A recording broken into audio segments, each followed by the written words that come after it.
por acá. Oh yeah, recording in progress. Ahora sí, vamos con todo. Entonces, veamos ahora lo que corresponde. Ahí está el mito, la camama. Ahora sí, la organización social. Veamos la organización social. En la sociedad incaica, como todas las sociedades de la antigüedad, obviamente existen dominados y dominadores. En el caso de los incas, tampoco es la excepción. Se ha idealizado mucho a los incas. Los incas, recordemos, como cualquier otra sociedad, también son déspotas. Ellos no están con sus súbditos tomaditos de la mano, ¿no? Nada de eso. Son también son déspotas y gobiernan con autoritarismo, ¿no? Y con despotismo. Los caturunas no tenían derecho a nada, ni siquiera eran dueños de su tierra.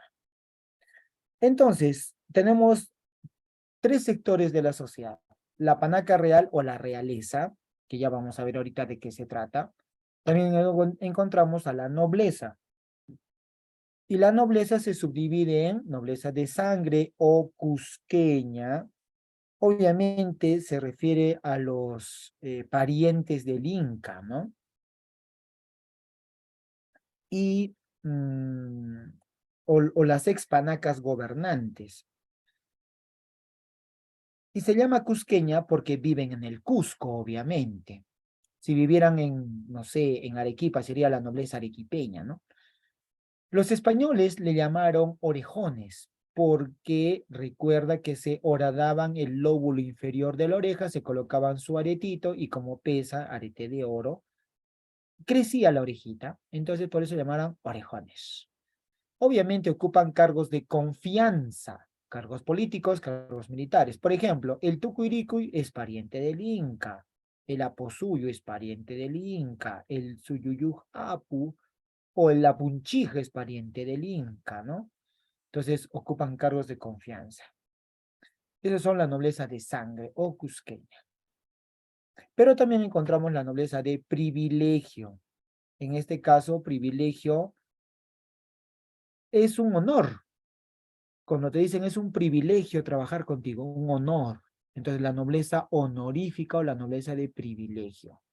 En la nobleza de privilegio se encuentra la nobleza advenediza, es decir, son los reyes o curacas de los pueblos conquistados, ¿ya? Los reyes o curacas de los pueblos conquistados.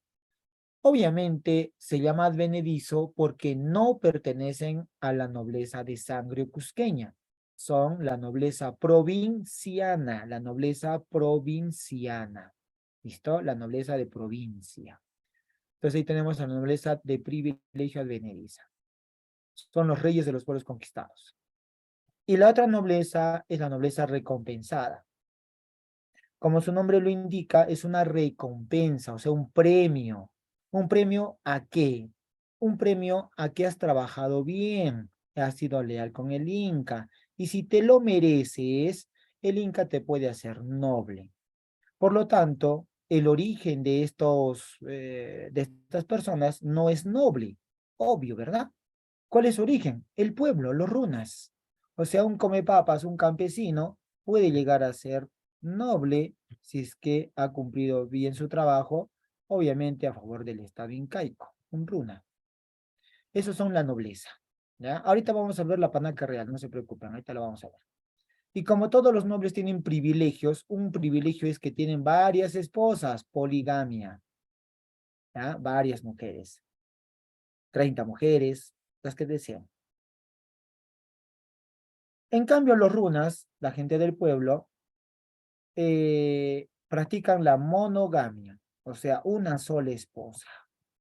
Y todavía endogamia. Endo significa dentro, o sea, buscan esposa dentro del ayllu, dentro del ayllu. Prohibido buscar mujer fuera de en otro ayllu. ¿Listo? Muy bien. Entonces, monogamia y endogamia. Los runas es la gente común, o sea, el hatun runa, ¿sí? Runa significa gente, hombre, y hatun grande, la gente grande. ¿Por qué gente grande? porque son como una especie de ciudadanos. La gente grande porque adquieren, a ver, ¿qué te puedo decir? En nuestro tiempo, ¿quién sería gente grande? Los que cumplen 18 años, ¿no? A partir de 18 años, o sea, los que adquieren derechos y son ciudadanos. Bueno, más o menos así serían los Hatunrunas. Gente grande porque ya pueden entrar al juego de la reciprocidad y la redistribución con el Inca. ¿Ya? Se casan, tienen hijitos, gente grande. Entonces, esta gente grande, este Hatun Runa, gente del común, común y corriente, son los artesanos, son los campesinos, son los pescadores, son los comerciantes, son el cuerpo del ejército, son los chasquis. O sea, el Hatun Runa es el que trabaja todo, ¿ya? Pero principalmente son campesinos, ¿listo? Viven en los ayllus y tienen un jefe que se llama Curaca. ¿Listo? Un jefe que se llama Curaca. Ese es el Hatun Runa, la gente del común. Y cuando el Hatun Runa o todo un ayllu es trasladado de su lugar de origen, se le llama Mitmakuna o Mitimaes. Entonces la palabra clave es trasladados. Los Mitimaes son entonces los trasladados. Hatun Runas, trasladados. ¿Listo? Pero ¿por qué función, profesor? ¿Para qué los traslada el Inca? Pueden cumplir la función de colonizar un territorio. ¿Listo? Colonizar un territorio. Por ejemplo, imaginemos que la frontera sur del Tahuantinsuyo no hay muchas personas, no hay muchos ayllus. Entonces, eh, envía gente de otros lugares o ayllus para que colonicen y habiten esas tierras. Colonizan territorios. También pueden ser de maestros. No son maestros, recuerda que son campesinos, pero pueden ser maestros porque le van a enseñar a los ayllus de otros sitios el quechua, por ejemplo, o a trabajar la tierra, ¿no? Entonces, eso es lo que enseñan, función de maestros. Es como cuando tú le ayudas a un compañero o compañera si no sabe un ejercicio. Entonces, si tú sabes, le puedes enseñar. No eres maestro, pero le estás enseñando. Funges como maestro. Igualito es acá, ¿ya? Los mitimaes de castigo, obviamente, cuando se portan mal con el Inca o se quieren rebelar, el Inca por castigo los manda a otro lugar distante de su tierra. Y eso era terrible para ellos porque van a perder el arraigo con su tierra.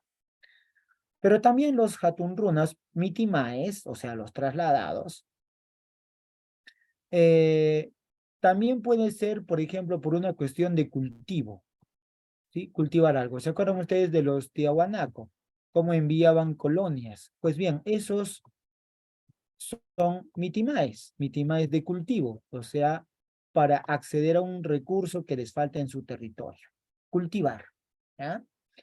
Entonces esos son los mitimaes, Hatunrunas trasladados por diferentes motivos.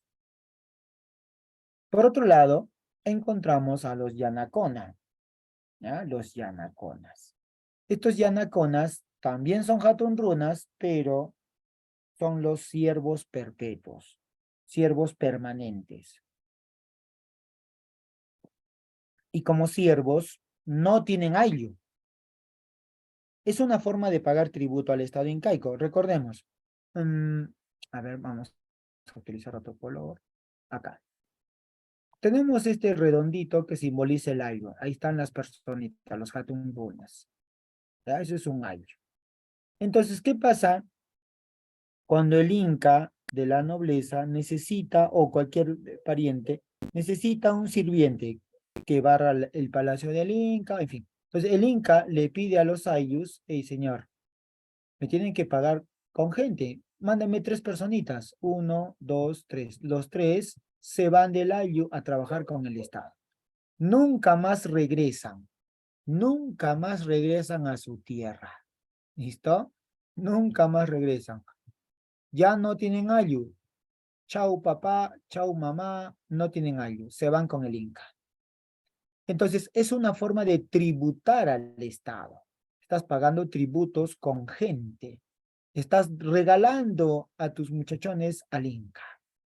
Y esa condición de Yanacona, siervo perpetuo, era de carácter hereditario. Tiene sus hijitos, Yanaconitas. Por lo tanto, el Yanacona no tiene ayllu, se quedó sin ayllu, no tiene familia. ¿Listo? Ojo con eso. Refiero a su ayllu. ¿Qué hacía con ellos? Dice, cosas turbias. Vamos a ver. No, mentira. Lo que hacía el Inca era enviarlos a trabajar, por ejemplo, donde los necesite, en las haciendas de hojas de coca. ¿Ya? En las haciendas de hojas de coca. Vaya a trabajar allí. O si no, en los lavaderos de oro.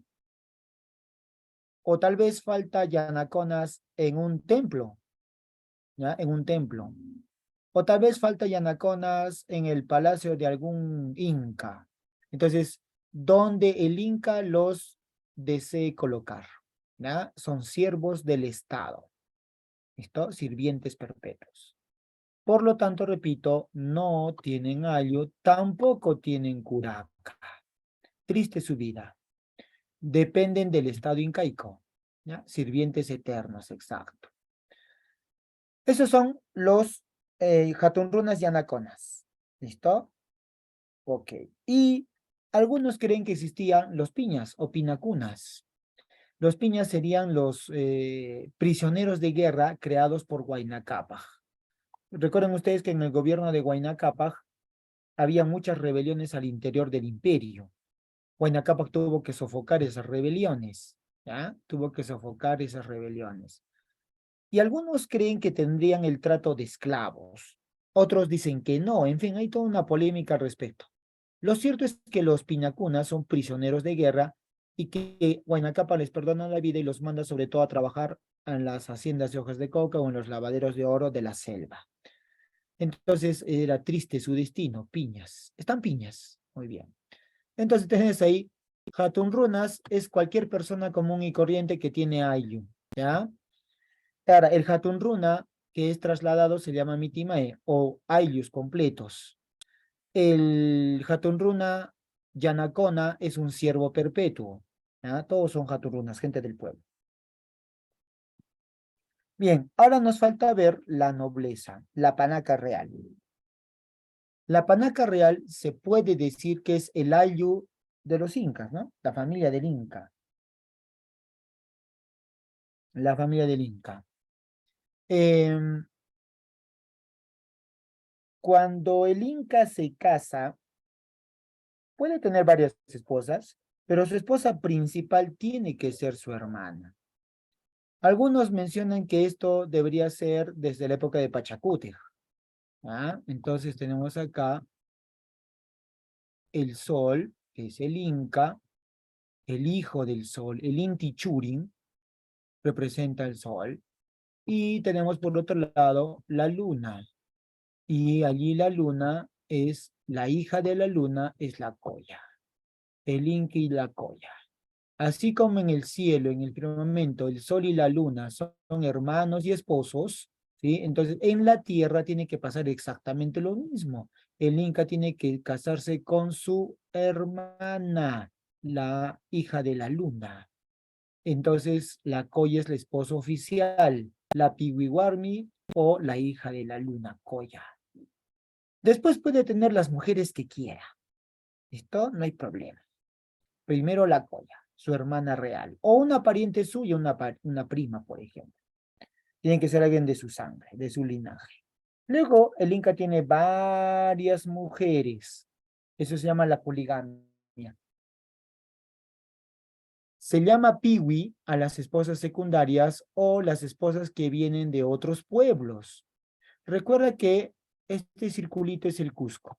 Ahí viven los incas, Pachacútec y todas las panacas. Pero luego los incas, recuerda, conquistan otros pueblos, ¿sí? Conquistan otros pueblos. Conquistan, por ejemplo, Chimú, conquistan a los Chanca, conquistan a los Aymaras, etcétera, ¿ya? Entonces, el Inca se casa con una de estas hijas de estos pueblos. Es más, intercambian esposas. El Inca le da una esposa o una hermana suya al curaca de Chincha y el curaca de Chincha le da una hija suya al Inca. Entonces, esas son las esposas secundarias, las esposas que vienen de otros pueblos. ¿Listo? Muy bien. Entonces, pero recuerda que hay otras panacas. Por ejemplo, este circulito es la panaca de Pachacútec, una P de Pachacútec. Este circulito es otra panaca de Tupac Yupanqui, y esta panaca es de Huayna Cápac. Huayna Cápac quiere elegir una esposa, por ejemplo, de la panaca de Pachacútec. Entonces, una de estas señoritas se casa con Huayna Cápac y ella sería una Sipascoya, una concubina real, o sea, una esposa que viene de las panacas incaicas. ¿Listo? Repito entonces. Tiene varias mujeres. ¿Cómo se llama la esposa que viene de los pueblos conquistados? Piwi, o esposa secundaria. Si viene de otras panacas reales, se llama concubina real, Sipascoya. Pero el Inca tiene hijos con la colla, y esos hijos con la colla se llaman Piwichuri o Piwinchuri, que serían los hijos legítimos que tiene el Inca con la colla. ¿Listo? Y dentro de esos hijos, solo con la colla, ¿eh? Dentro de esos hijos encontramos, por ejemplo, a los hijos casados, que vendrían a ser los ingas, los solteritos, que vendrían a ser los auquis, ¿ya? Esos son los auquis, entre los varones, pero también encontramos a las señoritas, por ejemplo, las solteritas, que serían las ñustitas, ¿listo? Y también tenemos a las casadas, que vendrían a ser las payas, las hijas casadas que tiene el Inca con la colla, payas. Entonces, no olvides, ¿ah? Ahí están los solteros, ¿ya? Que son los auquis, casados ingas, solteras ñustas, y las casadas, las payas. Esos son los hijos legítimos que tiene el Inca con la colla. ¿Listo? Ahora, ¿qué más encontramos? Encontramos aquí que también se le llama auqui al príncipe heredero. Pero, profe, ¿cómo lo voy a diferenciar, profe? Si el auqui es el soltero, el otro es el heredero, por fin. Lo que pasa que cuando utilizas la palabra auqui, en el caso de príncipe heredero, la palabra auqui es un título, ¿ya? Un título. El príncipe heredero puede estar casado, pero se le llama auqui no porque sea soltero, sino porque es el heredero. Entonces, como heredero, repito, se utiliza ese título de auqui. El auqui utiliza una mascapaicha amarilla, su padre utiliza una roja, y puede ser cualquier hijo que tenga el Inca. Puede ser un hijo de la colla o puede ser cualquier hijo de las demás esposas, siempre y cuando le demuestre al Inca que puede ser un gran gobernante. Por eso hay un periodo de prueba que se llama el correinado, cogobierno. ¿Listo? Cogobierna con su padre. ¿Ya? Las mitawarmis, me dicen. Bueno, mita significa turno, warmi, mujer. Entonces, por la traducción nomás son las mujeres de turno, o sea, las señoritas pobres que están en la zona rosa. ¿Ya? Ellas. ¿Listo? Muy bien. ¿Qué hacían en ese periodo de prueba? Pues, bueno, muy bien, Melania. Lo que hacían era conquistar territorios, ¿sí? Por ejemplo, el Inca enviaba a los 4 suyos, a sus hijos, a expandir el imperio. ¿Ya? Entonces, y ahí se ve, pues, si es un buen gobernante o no, qué decisiones toma. Entonces, y si mueren en los combates, bueno, está bien muerto, ¿no? Porque no sirve para Inca. ¿Listo? Y el que destaca entre todos ellos va a ser su sucesor. ¿Listo? Muy bien. Estás cariñosa, dice. Muy bien. Por supuesto, lo que estamos diciendo es que es incesto, ¿no? ¿Qué cosa es el incesto? Tu hermana, pues. Si tú me dices, profesor, me voy a casar con mi hermana, eso es incesto. Obviamente es de su mismo linaje. Claro, esa es la colla, la esposa principal. O una prima cercana, ¿ya? Alguien de su mismo linaje es la colla. ¿Listo? Correcto. Listo. Muy bien. El ayllu, ¿qué cosa es el ayllu, profesor? El ayllu es la familia de familias. Es la enorme familia de familias. ¿Sí? Una gran familia de familias. Ahora, ¿qué vínculos unen a los miembros del ayllu? Vínculos de unión. Tenemos un vínculo que es el de sangre, ahí está arriba. Vínculo de sangre, o consanguíneo o de parentesco. ¿Por qué se llama consanguíneo? Porque los miembros del ayllu, este señor, por ejemplo, con estos de acá, se consideran familia, aunque no lo sean, pero se consideran familia, porque tienen un ancestro común que les ha dado origen. Por ejemplo, ¿cuál es el ancestro común entre tú y tu primo?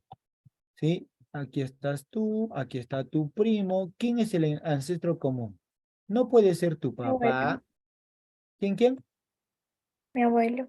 Tu abuelito, claro, el abuelo es el ancestro común, ¿no? Entonces, imagina que en la academia encuentras personas, estás conversando, un amigo, una amiga, están conversando y dicen, oye, sí, se llevan ya, se llevan muy bien. Y dicen, oye, ¿tu familia de dónde es? Ah, mi abuelito venía de tal sitio. Ah, ¿qué tal? Mi abuelito también. ¿Y cómo se llama tu abuelito? Mi abuelito se llama tal persona. Oh, caramba, mi abuelito se llama igual. Oh, ¿y cómo se apellida tu abuelito? Tal. Oh, caramba. Entonces, y luego se dan cuenta que son primos. Encontraste un primo en la academia. Entonces, ¿por qué se han reconocido como parientes? Porque tienen un ancestro común que es tu abuelo.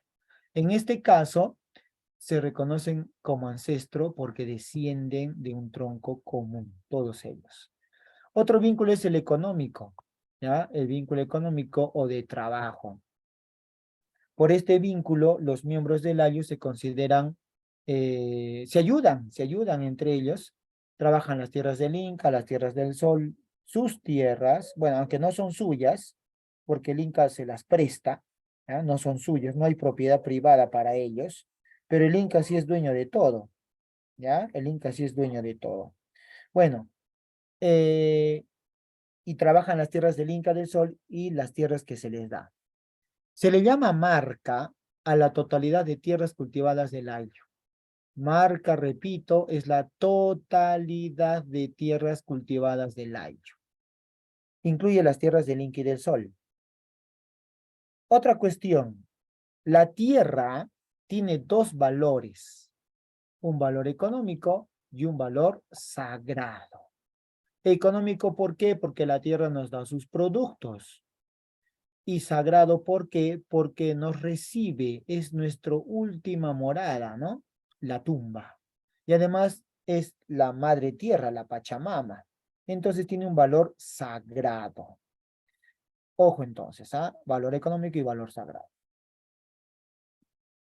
Por otro lado, tenemos el vínculo de gobierno o político, donde los miembros del ayllu eligen a una persona anciana que es sabia y que le van a llamar curaca. El curaca entonces gobierna el ayllu con sabiduría en el tiempo de paz. Pero si son tiempos de guerra, ahí se elige a un sinchi, una persona más joven para dirigir el ejército. El otro vínculo que une a los miembros del ayllu es el vínculo totémico. Un tótem, un dios. Tienen un dios que les dio origen, el cóndor. ¿Ah? Entonces tenemos el Apu, el tótem, lo cual le rinden culto. El sol también, recuerda que es el dios de los incas, ¿no? En fin. Entonces, esos son los cuatro vínculos de un ayllu. Eh, ¿Cuál es el vínculo más importante de todos ellos? ¿Cuál creen ustedes? El vínculo más importante. ¿Mm? ¿El de sangre, económico, gobierno o totémico? ¿Cuál? El de sangre, me dicen. Preguntan más bien, están medios dudosos. Pues sí, el vínculo de sangre, muy bien, Yaren, claro, así, macho. Perfecto, el vínculo de sangre, correcto. Porque se consideran familia, parientes, y eso es lo que más une, ¿no? Claro, se consideran familia. Bien, entonces ahí tenemos el ayllu y los miembros del ayllu. Obi dice, muy bien.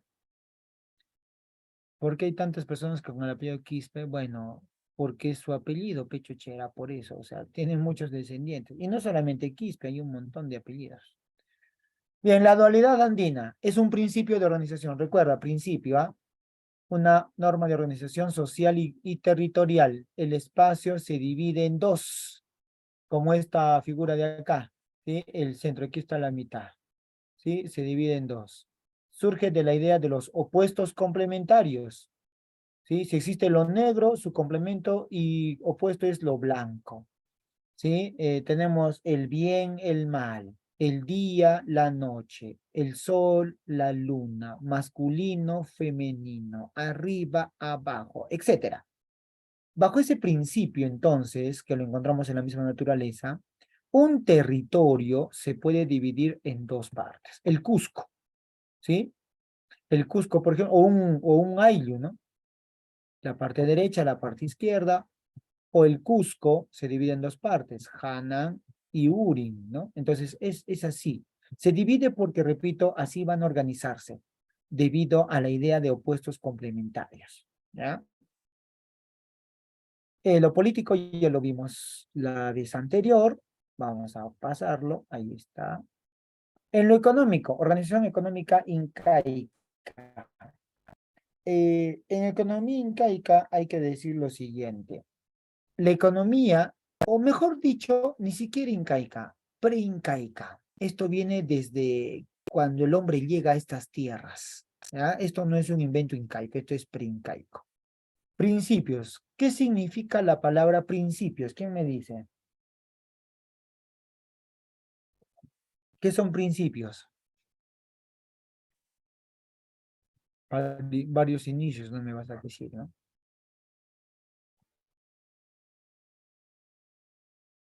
¿Qué es un principio? Normas instauradas por la moral, dice, a su madre, creo que te los copió de internet. Muy bien, leyes, correcto. Principios son normas entonces. Normas que nos van a permitir organizarnos, ¿sí? Normas que nos van a permitir organizarnos. En este caso, ya hemos visto la dualidad, una norma de división territorial y social. Y aquí tenemos principios económicos. Tenemos número 1, la reciprocidad, y número 2, la redistribución. ¿Listo? Reciprocidad, ¿qué significa? Tú me das, yo te doy y nos damos, o sea, ayuda mutua. ¿Ya? Ayuda mutua. Dentro del año, dice. Tenemos dos tipos de reciprocidad, dos tipos de ayuda mutua. Una que es simétrica o igualitaria, que se da dentro del año. Es cuando dos personas se ayudan, ¿sí? Dos personitas del mismo estatus social se ayudan. Ida y vuelta, ayuda mutua. Tú me ayudas, yo te ayudo. Es como entre compañeros, ¿no? No te sale un ejercicio, le pides ayuda a un compañero y este te ayuda. Entonces, y luego tú le ayudas con otro curso. Eso es simétrico, igualitario, horizontal, horizontal, ¿ya? En cambio, la reciprocidad asimétrica o desigual, desigual, se da entre los ayllus y el Estado. El Estado jerárquicamente es mayor que el ayllu, es más importante, ¿no? Orden, mando. Entonces, el ayllu trabaja para el Estado y el Estado le da también al ayllu. Se están ayudando, pero es una reciprocidad asimétrica, desigual. Por lo tanto, es vertical, vertical. Hay jerarquía. No son iguales. Estamos asimétrica. Entonces, recuerda, la reciprocidad simétrica es horizontal. En cambio, la asimétrica es vertical. Pregunta de examen de admisión. Ejemplos de reciprocidad. Tenemos tres. Aini, que es el préstamo de trabajo. Waki, que es la explotación conjunta de animales. Minca, que es el trabajo en beneficio de toda la comunidad, trabajo colectivo. ¿Ya?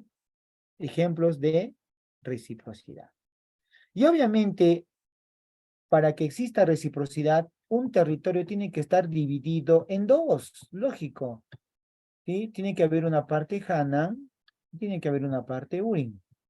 Y uno ayuda al otro y el otro le ayuda, ¿no? Devuelve la ayuda. Entonces, así empieza la reciprocidad en las relaciones de parentesco. ¿Ya? Muy bien, Hanan y Urin. Ahora, la redistribución, ¿qué cosa es eso, profe? Redistribuir significa volver a distribuir la riqueza. En este caso, ¿quién es dueño de la riqueza? El Inca. Los Hatunrunas trabajan las tierras del Inca, las tierras del Sol, producen allí maíz, ¿no? Ocas, qué sé yo. Entonces, el Hatunruna produce el excedente.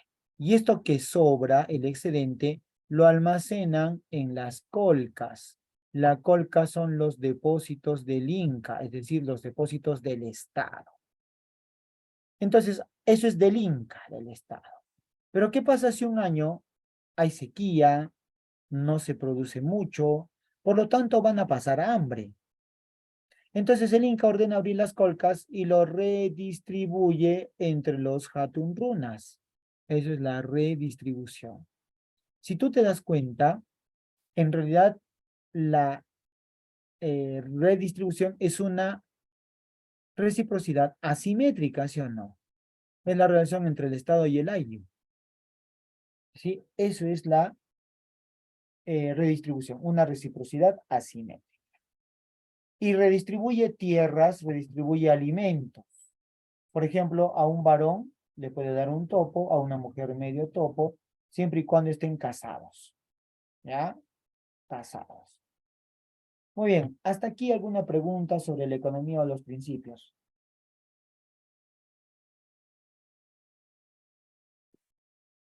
¿Se entendió la idea de reciprocidad y redistribución? ¿Sí o no? Eso es clave, ¿ah? Bueno, supongo que sí. Sí, listo. Vamos a ver entonces. Ahí está la reciprocidad y redistribución. Vamos a ver ahora un poco sobre las tierras. ¿Quién dividió las tierras, profe? Las tierras son divididas en tres tipos. ¿Y quién hizo esa división? El Inca que empezó las conquistas, o sea, el Inca Pachacútec, ¿sí? El Inca Pachacuti. Este Pachacútec divide las tierras en tres tipos, ¿sí? Las tierras del Inca, o sea, suyas o del Estado, las tierras del Sol, de su padre, y las tierras del pueblo. Las mejores tierras son del Inca y del Sol, por supuesto, eso no quepa duda, ¿ya? Eh, ¿Qué pasaba cuando alguien nacía con discapacidad en la familia de los incas? Obviamente, eso se esconde o lo alejan de la familia o lo mandan a un lugar donde nadie lo vea. Es un horror, porque recuerda que el inca es perfecto, es el hijo del dios Sol, ¿no? Y no puede tener alguien con discapacitado. Claro que podían nacer, pero eran ocultados, obviamente, ¿no? No podían enterarse los demás, obviamente. Bien, regresamos acá. Las tierras del Inca, del Sol y las tierras del pueblo. O los mandaban a matar, depende. Las tierras del Inca se trabajan con la minca. Las tierras del Sol también se trabajan con la minca. Ahorita vamos a ver esas formas de trabajo. Y las tierras del pueblo se trabajan con el ain. ¿Ya? Eh, de los productos que se obtienen de las tierras del Inca, se alimentan todo el aparato estatal. Es decir, la nobleza, las panacas, los funcionarios como el Apunchije, el Tocricu, el Curaca Mayor, etcétera, ellos se alimentan de esas tierras. Y también el ejército, el Yanacona. Recuerda que el Yanacona, no tiene ayllu. Entonces, si no tiene ayllu, el Yanacona no recibe su porción de tierra, el topo. Claro, pues si no tiene ayllu. Y como no tiene ayllu, entonces depende del Inca, por lo tanto se alimenta de las tierras del Inca, de aquí. De las tierras del Sol sirve para alimentar a los sacerdotes, a las aglias vírgenes del Sol. No todas eran vírgenes del Sol, solamente algunas nobles, ¿ya? Se encargaban del culto al Sol. Preparar la chicha, hacer los rituales, etc. Y los productos de estas tierras servían para hacer comida, para los rituales, que se utilizan en los rituales, la chicha, que se va a utilizar en el Inti Raymi. Esos productos se elaboran en base, obviamente, a lo que se obtiene de las tierras del sol, las tierras religiosas, ¿ya? Se alimentan, repito, el sumo sacerdote, las aglias del sol, y para los rituales, para las fiestas, ¿ya? Las mejores tierras del Inca y del Sol. Las tierras del pueblo. Pachacútec divide entonces una tercera parte, las tierras para el pueblo. Como te estás dando cuenta, la mayor cantidad de tierras son del Inca y del Sol, ¿no? Son los 2/3. Bueno, entonces las tierras del pueblo sirven para el autoabastecimiento de los miembros del Ayllu. Las tierras del pueblo no son del Ayllu. El Inca se las da en usufructo, o sea, prestadito, ¿ya? Porque cada año el curaca, a nombre del Inca, hace otra redistribución de tierras. Cada año cambian. Un día te puede tocar en un sitio, un año, otro año en otro sitio y así. Se rota la tierra. No son tuyas, recuerda, ¿ya? Bien, entonces esos son los tipos de tierra que creó Pachacútec.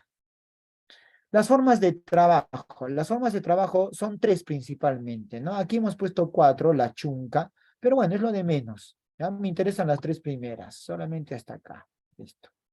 La chunca era un sistema de defensa civil que organizaban las mujeres sobre todo. Pero repito, las principales son estas cuatro, tres.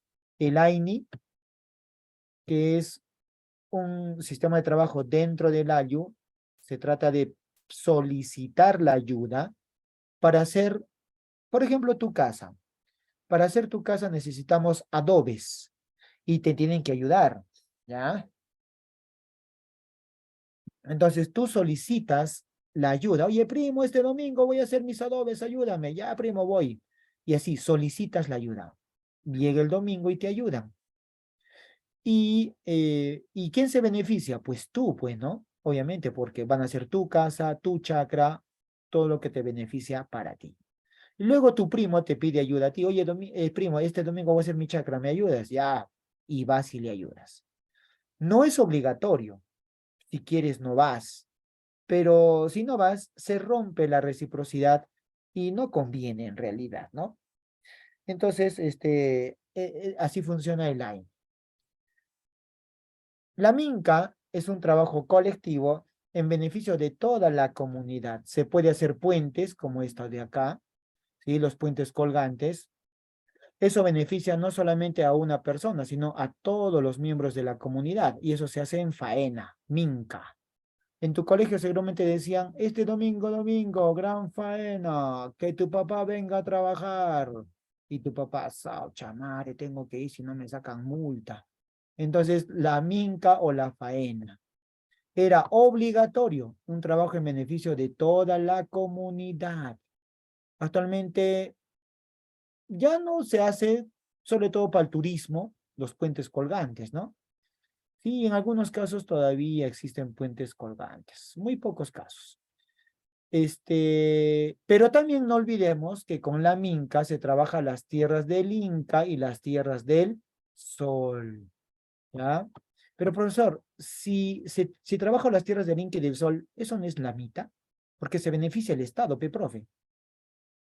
Claro, pero recuerda que se beneficia el Estado, pero también tú, porque de allí sale la redistribución. Entonces, trabajar las tierras del Inca y del Sol también te da beneficio para ti.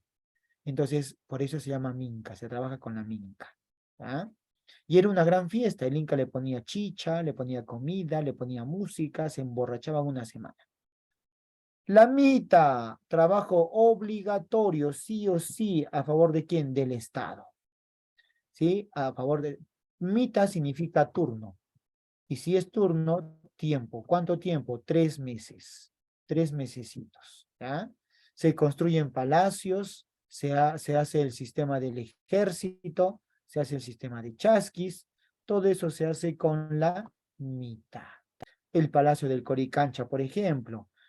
Perdón, el Templo del Coricancha, ¿no? O Sacsayhuamán, Machu Picchu, todo eso se hace con la mitad. Los catucunas trabajan allí. los mitayos. Si trabajan en la mitad se llama mitayos. ¿Listo? Bien. En la administración incaica hay que tener en consideración que cuando administras un territorio, obviamente tienes que tener todo un sistema, un aparato que te funcione bien. Por ejemplo, el trabajo. ¿Cómo controlas el trabajo en el imperio de los incas? Se divide por sexo y edad. Según el sexo y según la edad se hacen los trabajos. No vas a poner un chasqui, un viejito de 80 años, ¿no? Imposible. Tienen que ser más jóvenes, obviamente. Y también el sistema decimal, ¿ya? El purej es el jefe de la familia, o sea, tu papá se encarga de hacerte trabajar a ti. Ya, hijito, vamos, levántate, vamos a pastear las ovejas, ¿no? En este caso las llamas, corre, saca al cuy a caminar, qué sé yo. Entonces, tienes que trabajar, obedecer a tu papá. Todos trabajan, nadie está debajo. Luego juntamos 10 familias y ponemos como jefe de 10 familias al Chunca Camayo. Chunca es 10, jefe de 10 familias. Luego juntamos 10 familias, nos sale 100 Pachaca Camayo, jefe de 100 familias. El Huaranca Camayo, jefe de 1000 familias. Chunca Pachaca Huaranca. Chunca Pachaca Huaranca. Chunca Pachaca Huaranca. 10, 100, 1000. 10, 100, 1000. ¿Ya? Luego tenemos el Uno Camayo, jefe de 10.000 familias, el Aposuyo, jefe de un suyo, y el Inca, jefe de todo el imperio. De esa manera, con ese sistema que lo creó Tupac Inca Yupanqui, eso sí es creación incaica, se puede controlar el trabajo. Luego tenemos otro elemento de la administración, es el quechua, el idioma oficial. ¿Sí? Los incas ya encontraron el quechua en el mundo andino, gracias a los huari, y lo siguieron utilizando para comunicarse en su imperio. Se establece el tributo indígena, los quipus como sistema de contabilidad, por supuesto, y el capajñán, o sea, el camino real. Sin buenos caminos, el imperio no hubiera progresado. Pero gracias a esos caminos también fue fácil la conquista. Los españoles llegaron por esos mismos caminos al Cusco. Terrible, ¿no? Los puentes colgantes, puentes de piedra, las colcas, tambos, todo esto forma elementos de la administración incaica. Los quipus son esas cuerdas, esas cuerditas, tienes una cuerda principal y de esa cuerda salen otras cuerditas con nudos, ¿sí? Esos son los quipus, ¿sí? Y sería un sistema de contabilidad. Hay de diferentes grosores, colores, etcétera. ¿Ah? Esos son los quipus. Y el quipu camayo es el que sabe leer los quipus. Tiene que ser un noble, por supuesto, el quipu camayo. ¿Ah? Profe, ¿los quipus fueron inventados por los incas o ya existían? A ver, ya existían ya. Recuerden cuando vimos los wari, cuando vimos a los wari, dijimos que los wari utilizaban ya los quipus para administrar su contabilidad de su imperio. Inclusive en Caral, Ruth Shadi afirma que lo que encontraron allí, una especie de quipus también, ¿no? Un tanto distintos, pero ya sería un quipu también. O sea, los quipus son antiguos, ¿ya? Por eso se dice que los incas casi no inventaron nada. Más bien lo que supieron es aprovechar todo ese conocimiento a su favor y lo hicieron muy bien. ¿Listo? Entonces, repito, los quipus no es un invento incaico, tampoco el quechua. Los incas no hablaban quechua. El quechua surge en la costa. Hay teorías que dicen que surge en la costa y que los wari lo expandieron a nivel panandino. Los incas ya encontraron el quechua y aprovecharon eso para continuar hablando el quechua. Ellos aprendieron quechua y el quechua lo expandieron más bien hasta Chile, Argentina, Ecuador y todo eso. ¿Ya? Muy bien, correcto. Listo. Entonces lo que tenemos por allí. Administración. Arquitectura incaica. Para la arquitectura incaica, sus características, solo tienes que acordarte de una de estas construcciones, ¿no? Machu Picchu, Sacsayhuaman, o si no, Coricancha, lo que sea. Si tenemos características, por ejemplo, vamos a ver aquí la piedra de los 12 ángulos, que es sencilla, o sea, no tiene adornos. Entonces, una primera característica será la sencillez. No tiene adornos. La roca desnuda, sin pintura, sin estuque, nada. La piedra desnuda. Sencillez. No tiene adornos. Otra característica es la solidez. Como puedes ver, se refiere a las rocas inmensas que utilizaron, ¿no? De 12 toneladas, por ejemplo. Solidez. Monumental. Sencillez, solidez. La otra es la simetría. Simetría. ¿Ya? ¿Qué significa simetría? Orden, proporción, armonía. Y si hay armonía y proporción, hay belleza. ¿Sí? Entonces, simetría, belleza, orden, armonía, proporción. Sencillez, solidez, simetría. Otra característica, poligonal. Poligonal, es decir, varios ángulos, como la que estamos viendo, ¿no? La piedra de los 12 ángulos. Esa piedra de los 12 ángulos era el palacio de Inca Roca, ¿ya? El Hatun Rumillo. Otra técnica es el almohadillado. Esto es una técnica de construcción, es una técnica de arquitectura. Almohadillado. El almohadillado se refiere, como puedes ver en esa piedra de los 12 ángulos, que la punta o las esquinas no son ángulos de 90 grados, ¿no? Me refiero a la base, sino que como puede, está canteado, está trabajadito, ¿sí? Y le han hecho como una almohadilla, ¿no? Y una piedra se une con la otra a presión, no utilizaron amalgama ni pegamento, nada. Es a presión pura, una cosa espectacular. Almohadillado. Los tipos de construcción varían según su uso. Si el uso es religioso, estamos hablando de un templo, pues, ¿no es cierto? Por ejemplo, el Coricancha o Inticancha, que es lo mismo, ¿ya? Tambo Machay, o si no, Pachacama, un templo de la costa. Arquitectura civil es de uso civil, obviamente, los palacios de los incas, los puentes, los caminos, el Capañán, el Yachayhuasi, las colcas, los tambos, todo lo que es de uso civil. Militar encontramos las fortalezas como por ejemplo Ollantaytambo, Pisaj, ¿ah? Sacsayhuaman o Sacsayhuamán, pero aquí hay que hacer una aclaración. Actualmente se considera a Sacsayhuamán como un templo, ya no como una fortaleza, porque se han encontrado vestigios de que ese lugar estaba dedicado al dios Rayo, al Illapa. Y además se han encontrado cerámica ritual y también algunas ofrendas como sacrificios humanos, ¿no? Unos esqueletos. Entonces, pero en el Seprunza, a no ser que lo cambien ahora, pero lo dudo, ¿ya? Todavía lo consideran militar. Y tenemos una arquitectura civil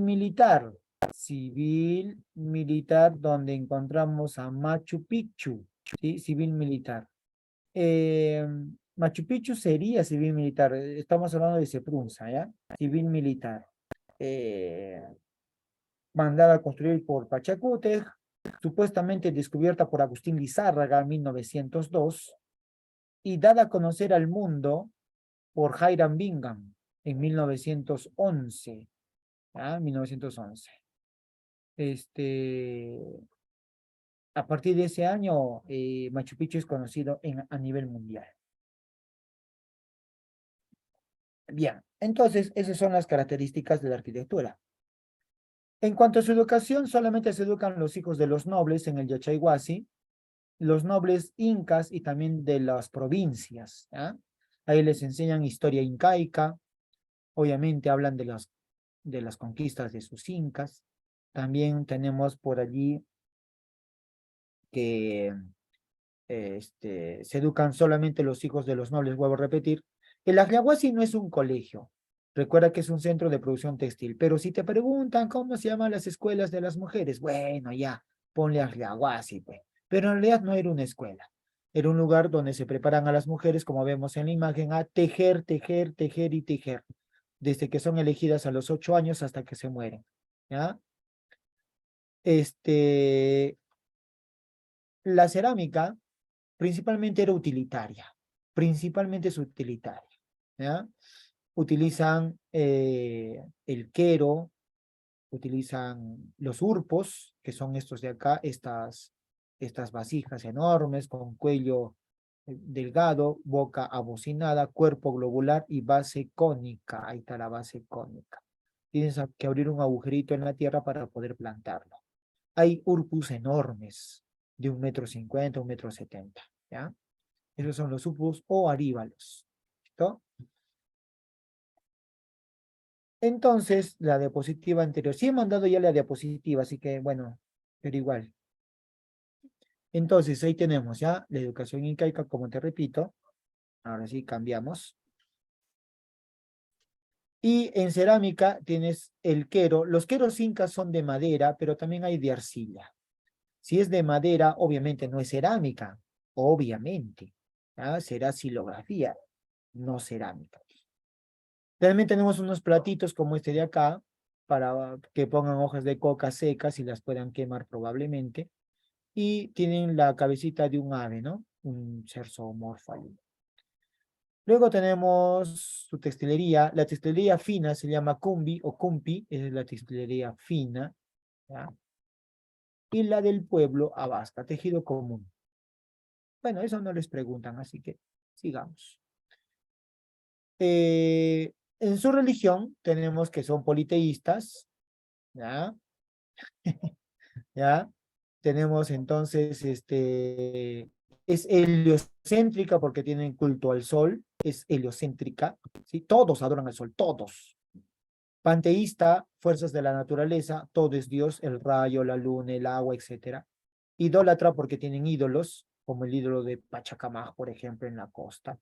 ¿Listo? Y también encontramos por acá el universo inca. En su cosmovisión, el universo se divide en tres partes. Hanan Pacha, que es el mundo de los dioses, el sol, el arco iris, la luna, etc. El mundo del Kai Pacha, es decir, nuestro mundo, el mundo de aquí donde están los humanos, ahí está, mira un hombrecito, otro hombrecito, ¿ya? El mundo de los seres vivos, plantas, animales, ¿ya?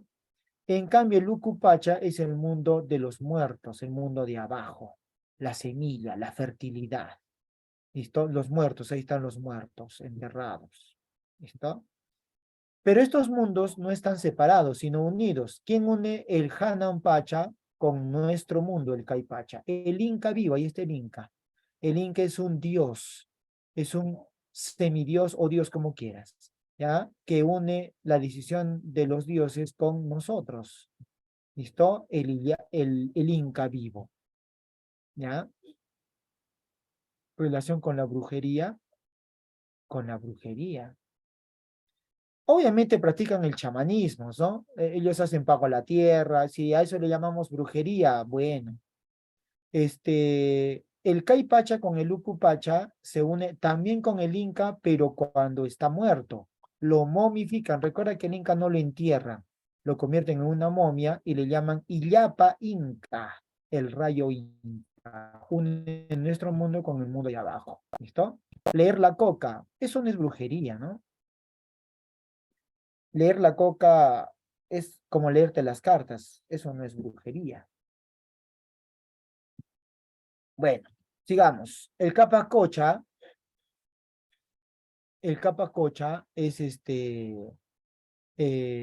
un ritual de sacrificios humanos. Ahí está Juanita, la momia Juanita, con sus ofrendas. ¿Listo? Ahí tiene sus objetos de oro, ¿no? Aquí los tenemos, ¿sí? Con sus conchas marinas, el muyu. Ese es un ritual. Niños de 8 a 14 años podrían ser, 15 años, ¿ya? Eran como ofrenda para los apus, los mensajeros. El más famoso es en Arequipa, la momia Juanita, pero también encontraron en el Pichu Pichu hace muchos años atrás, ¿ya? También en Argentina, los niños del Yuyayaico. También en Chile, el niño del Cerro El Plomo en Chile. ¿ya? También tenemos ella. Y para terminar, la caída del Tahuantinsuyo. ¿Por qué cayó el imperio? Las causas principales es la falta de unidad, ya que no existe una idea de nación, sino es un imperio multiétnico, varios idiomas, costumbres, odian a los incas, apoyan a los españoles, ¿ya? Para liberarse de los incas. Apoyaron a los españoles. Hay etnias que apoyaron a los españoles. La guerra civil entre Huáscar y Atahualpa. Recuerda que ya son 7 años de guerra civil en la que se están matando. Rivalidades por el poder, ¿no? Entre las panacas. Y la falta de decisión de Atahualpa por no atacar a los españoles. Entonces, todo eso forma este, las causas de la caída del Tahuantinsuyo. ¿Listo? Las epidemias es una causa secundaria. ¿Por qué? Porque no es determinante. Puede haber una baja de la población, pero no determina la caída totalmente. Lo que sí es determinante es lo que hemos puesto acá, principales. El apoyo de las etnias a los españoles, la guerra civil, eso sí determina su caída. La enfermedad puede ser un ingrediente más, pero no es algo principal, no determina eso, ¿ya? Igual, que los vean como dioses. Sí es verdad al comienzo, pero después no. Atahualpa envió un espía y ya sabía que no eran dioses, ¿listo? Ja. Claro, obviamente. ¿Por qué digo que no hubo genocidio? ¿Por qué? Porque los españoles, porque el genocidio implica exterminar una raza planificadamente, como lo hizo Hitler. ¿Sí? Los españoles no odian a la raza indígena, no vienen a exterminarlos y a llevarse el oro y la plata, eso es falso.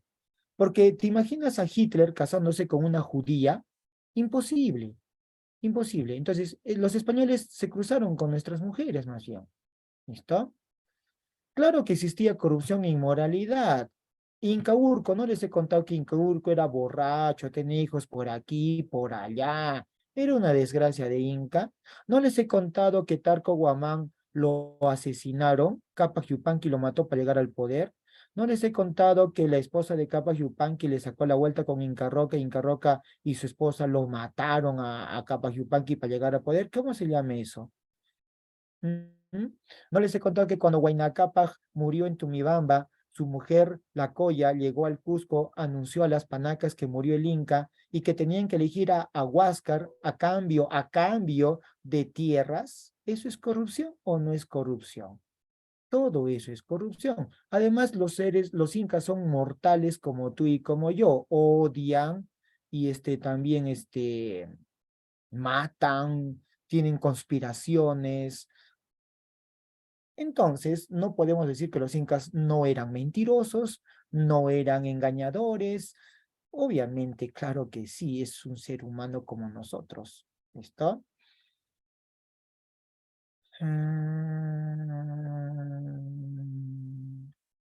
Tampoco fue un ramo de rosas la conquista, pero si uno lo analiza, como estamos diciendo, no es una guerra entre españoles e indios. Estamos diciendo que hay alianzas. Las alianzas, ¿sí? Así que no eran españoles solitos contra indios, sino alianzas de españoles e indios contra otros indios. Es más, los incas, algunos apoyaron a los españoles, obviamente, ¿ya?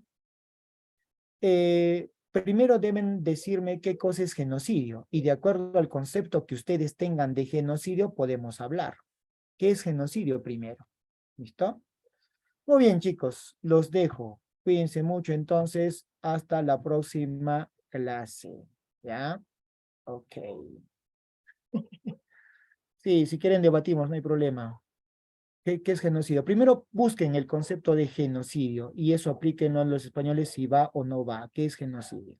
Cuídense mucho. Hasta la vista. Cuídense. Bye bye. Adiós. Hasta la vista, baby.